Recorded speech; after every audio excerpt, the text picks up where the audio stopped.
1, 2, 3, planté. Salut, allô, aloha, hola, ¿qué tal? ¿Cómo estás? Si, moi, bien. Alors, aujourd'hui, on va attaquer deux plantes. Yeah! Non, on va pas les attaquer.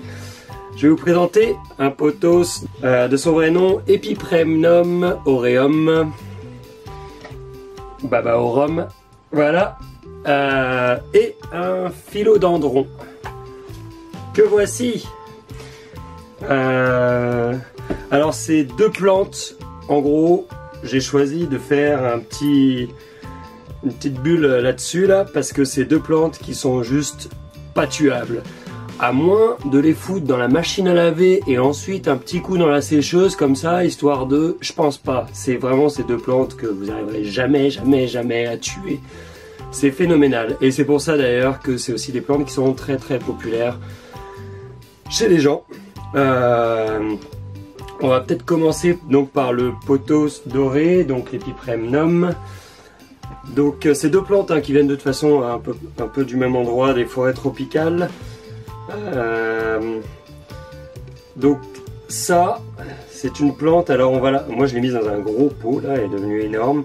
C'était peut-être pas le choix le plus judicieux. En vrai souvent ça se voit comme le philodendron, ça va être des plantes qu'on va mettre plutôt qu'on va laisser retomber en jardinière comme ça. Mais au départ c'est des plantes grimpantes. Alors l'Epipremnum, c'est une plante qui va, vous savez, ces grosses feuilles tropicales là qui sont comme toutes déchiquetées, qui sont découpées dans la feuille. En fait, c'est ça. Sauf que on les voit jamais comme ça parce qu'on ne les laisse jamais grandir suffisamment. On va dire qu'on va les garder au stade d'enfant, là, au stade juvénile. Mais si on les laissait vraiment aller, ça ferait des feuilles énormes déjà pour commencer, de plus en plus énormes. Mais pour ça, il faudrait les laisser grimper. Et ensuite, ça finirait par se découper. Ça ferait des super feuilles style tropical. Mais bon, vous aurez une plante extrêmement envahissante. Donc, on ne le voit jamais. C'est une plante qui a un petit défaut biologique, on va dire ça comme ça. Ça ne fait pas de fleurs. En fait, dans son milieu naturel, elle va se reproduire que en s'étalant, quoi, de façon... ouais, elle va juste produire des racines et ça ne fait pas de fleurs, quoi. Donc c'est assez original pour une plante. C'est des très belles plantes, ça ne se tue pas, donc c'est ce que je disais, honnêtement. Alors moi j'essaye de lui garder un terreau plutôt humide, ça lui va bien. Mais vous pouvez l'oublier un petit peu, c'est pas très grave. Soleil, moins de soleil, elle va réussir quoi qu'il en soit. Vraiment c'est assez incroyable. Dans la même catégorie, on va avoir le philodendron. Pareil, pas tuable comme plante. Moi, même chose, hein, je garde un terreau humide, là, juste ce qu'il faut, mais vous pouvez oublier de l'arroser, vous pouvez presque trop l'arroser. C'est philodendron, donc pareil, hein, souvent dans des jardinières, ça fait... Alors en fait, pareil, c'est une plante qui est grimpante au départ, qui est dite épiphyte, comme l'orchidée.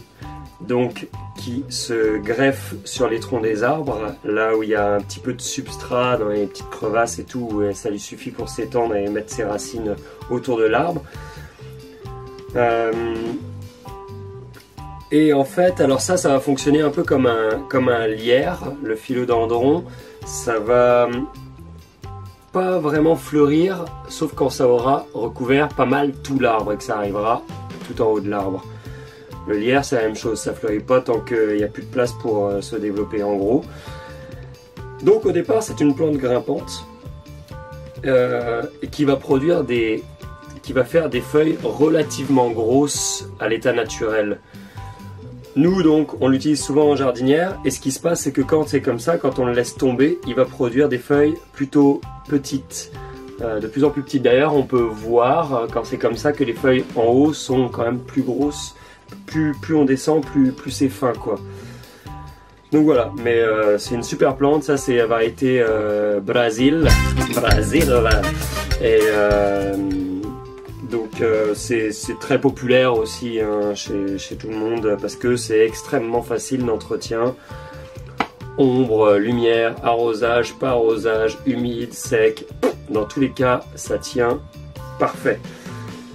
Voilà, deux plantes qui sont extrêmement pratiques quand on veut mettre un peu de... quand on n'a pas la main verte et qu'on veut un peu végétaliser son chez-soi. Donc le philodendron c'est ça, effectivement vous ne le verrez jamais fleurir, hein, ça fleurit que dans la nature, chez vous, oubliez ça, vous ne le verrez jamais fleurir. Voilà, donc deux plantes très intéressantes que vous pouvez placer où vous voulez, quelles que soient les conditions. C'est quand même des plantes qui apprécient la chaleur, hein, de préférence aux alentours des 20 degrés, il ne faut pas oublier que ça vient des régions tropicales. Mais vraiment des super plantes si vous débutez par exemple un peu dans le végétal, bah, plutôt que de commencer avec des trucs compliqués qu'on ne sait pas trop là, autant commencer avec des choses déjà très faciles comme ça pour vous entraîner un peu, au moins vous risquez jamais de tuer la plante, c'est une garantie. Voilà, donc deux très belles plantes à utiliser chez soi en jardinière, par-dessus un meuble ou accroché, ou c'est toujours très très beau. Voilà, bah c'est tout pour aujourd'hui. Et puis nous, on se retrouve dans une prochaine vidéo. Ma foi, à très vite. Bye.